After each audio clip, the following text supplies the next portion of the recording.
14 సంవత్సరాలు ఆ పరీక్షలే నిర్వహించకపోతే వాళ్ళ వయసు 35 సంవత్సరాలు. అత్యంత యుక్త వయసులో కుటుంబానికి ఉపయోగపడి జీవితంలో వాళ్ళ కెరీర్లో ఉన్నత శిఖరాలకు ఎదగాల్సిన యువతీ యువకులు 14 సంవత్సరాలు త్రిశంకు స్వర్గంలో వేలాడదీయడం అంటే ఇంతకంటే నరకం ఏమైనా ఉంటుందా? మీరు ఆలోచన చెయ్యండి.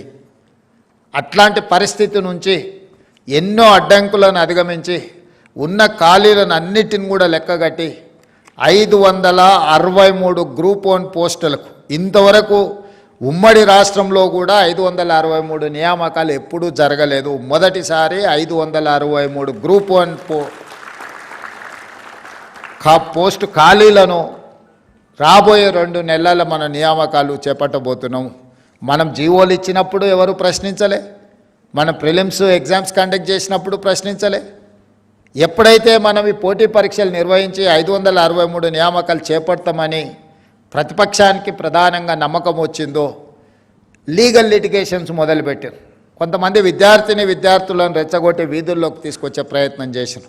ఏదో ఒక రకంగా గ్రూప్ 1 పరీక్షలను అడ్డుకొని నియామకాలు చేపట్టకుండా కాలయాపన చేయాలన్న ఆలోచనతో కుట్ర చేస్తే కూడా ఆ కుట్రలను అన్నిటిని తిప్పికొట్టి న్యాయస్థానంలో ప్రభుత్వం తీసుకున్న నిర్ణయాలు అన్నీ సక్రమమే, సరైనవే, ప్రభుత్వం నియామకాలు చేపట్టవచ్చు అని చెప్పి హైకోర్టు నుంచి సుప్రీంకోర్టు వరకు ప్రభుత్వానికి న్యాయస్థానాలు అండగా నిలబడి ఈరోజు గ్రూప్ 1 పరీక్షల్ని కూడా పూర్తి చేసుకొని మార్చి 31 లోపల 563 మంది గ్రూప్ 1 ఉద్యోగస్తులను ఈరోజు తెలంగాణ రాష్ట్రంలో నియామకాలు చేపట్టబోతున్నాము. ఇది ఒక గొప్ప విజయము తెలంగాణ రాష్ట్రంలో ఈ సంవత్సర పరిపాలనలో అని చెప్పి ఈ సందర్భం మీకు అందరు గుర్తు చేస్తున్నాను.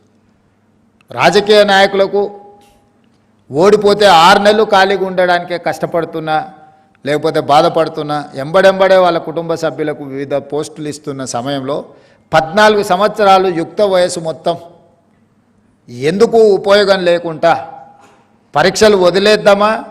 ఆశ, మాకు అవకాశం వస్తే గ్రూప్ 1 ఆఫీసర్లం అవుతామని.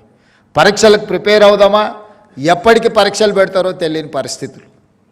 ఇట్లాంటి గందరగోళ పరిస్థితుల్లో ఒక్కొక్క చిక్కుముడిని ఇప్పుకుంటూ ఈరోజు వివిధ హోదాలలో ఉండే ఖాళీలను అన్నిటిని కూడా నియామకాలు చేపట్టుకుంటూ ముందుకు వెళ్తున్నాము. ఇట్లాంటి కార్యక్రమాలు తీసుకొని ముందుకెళ్తున్నప్పుడు యువత సహకారం సంపూర్ణంగా ఉండాలి. ఈ ప్రభుత్వం ఆలోచన చేస్తున్నదే మీకోసం, మీ అవకాశాల కోసం. రాజకీయపరమైన అవకాశాలు, రాజకీయపరమైన పరీక్షలు, పోటీలు అన్నీ కూడా ఎప్పటికప్పుడు 5 సంవత్సరాలకు ఒకసారి జరుగుతూనే ఉంటాయి. కానీ మీకు ఒక్కసారి అవకాశం మిస్ అయితే జీవితకాలం మీరు ఆ అవకాశాన్ని కోల్పోయిన పరిస్థితులు ఉంటాయి.